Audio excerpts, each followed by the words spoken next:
Bien, bonjour à tous, Vinetti du Web sur le salon de la VAD vient pour interviewer Nice to Meet You. Donc nous avons deux personnes ici qui vont présenter le projet et un des métiers de cette agence lilloise, si je ne dis pas de bêtises. Non, je vais vous laisser vous présenter. Alors Nice to Meet You, une agence de communication spécialisée dans ce qu'on appelle nous l'engagement sur les nouveaux médias.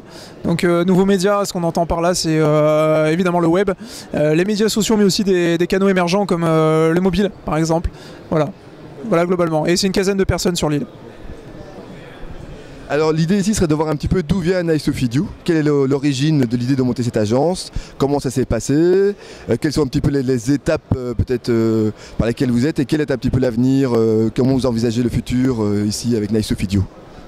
Alors, l'agence n'est pas Nice to Feed You, c'est le blog de l'agence, mais c'est pas grave, on l'a déjà dit, ouais. Non, l'agence c'est Nice to Meet You, et donc on existe depuis 2009. On a été lauréat de deux réseaux lillois, donc réseau Nord Entreprendre, enfin qui s'appelle Entreprendre Nord maintenant, Lille Métropole Initiative aussi. Donc on existe depuis 2009, ça je l'ai dit. On travaille sur les métiers des nouveaux médias, on s'est vite développé. On est parti de 3 associés, donc il y a 2 ans, et aujourd'hui on est bientôt une quinzaine de personnes là en fin d'année.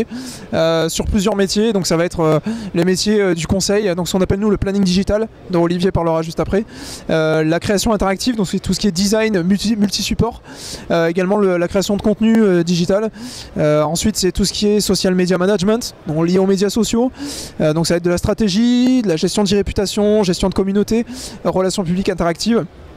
Et puis dernier volet de notre offre, on est sur la partie un peu plus formation et acculturation qui est assez récente chez nous. Voilà.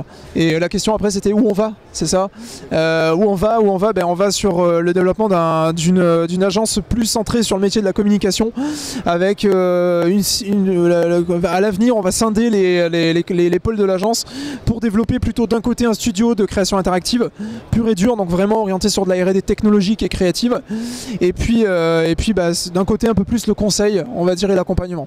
Voilà. Et on cherche à se développer aussi en national. Un grand merci.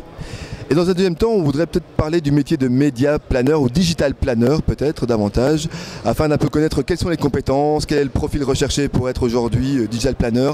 Est-ce qu'il y a une réelle offre d'emploi? Est-ce que c'est un métier qui a été créé dans votre agence? Ou est-ce que ce métier est déjà plus répandu, on va dire, dans le secteur du web ou voire dans le secteur des entreprises classiques? Très bien, donc qu'est-ce qu'un digital planner? Comment on devient digital planner? En fait, c'est un nom qui est très récent et qui englobe plein de choses. Moi, j'ai un parcours plus créatif, on va dire, je viens d'agence plutôt en conception, en graphisme, en réalisation.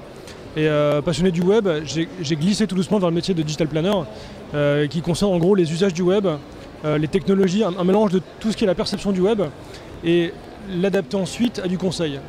C'est-à-dire penser une stratégie en croisant des études, des pratiques, voilà tout ce que va faire un digital planner. Il faut qu'il puisse réagir à une présence en ligne, comment concevoir et comment imaginer et bien réagir sur une présence en ligne. Alors, les digital planners, il y en a un peu de tous les genres, qui viennent d'écoles de commerce, d'écoles de marketing, et il y a toujours une fibre qui se dégage un peu plus. Moi, ça va être plus le côté créatif, on va dire, d'autres, ça va être plus le côté très marketing, très étude. Il n'y a pas un modèle de digital planner.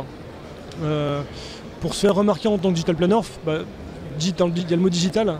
Et digital, c'est être présent là où ça se passe, c'est-à-dire les médias sociaux principalement, avoir une bonne conscience de où sont les plateformes influentes et comment se faire repérer. Normalement, un digital planner doit pouvoir être présent là où il peut être vu et où les recruteurs vont. Et quelle sera la différence entre un community manager et un digital planner?